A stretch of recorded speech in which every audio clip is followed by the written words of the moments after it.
ಅತಿ ಹೆಚ್ಚು ಬಜೆಟ್ ಇರುವ ಸಿನಿಮಾಗಳು: ಮೊದಲು ಕಬ್ಜಾ 120 ಕೋಟಿ, ಎರಡನೇ ಸಿನಿಮಾ KGF ಚಾಪ್ಟರ್ 2 100 ಕೋಟಿ, ಕುರುಕ್ಷೇತ್ರ 100 ಕೋಟಿ, ವಿಕ್ರಾಂತ್ ರೋಣ 95 ಕೋಟಿ, KGF ಚಾಪ್ಟರ್ 1 80 ಕೋಟಿ,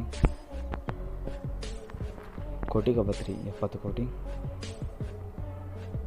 ಪೈಲ್ವಾನ್ 50 ಕೋಟಿ, ದಿ ವಿಲನ್ 45 ಕೋಟಿ, 9 ನಾಗರಾವು 40 ಕೋಟಿ, ಪೊಗರು 31 ಕೋಟಿ. ಈ ಎಲ್ಲ ಸಿನಿಮಾಗಳು ಅತಿ ಹೆಚ್ಚು ಬಜೆಟ್ ಹೊಂದಿರುವ ಸಿನಿಮಾಗಳಾಗಿವೆ.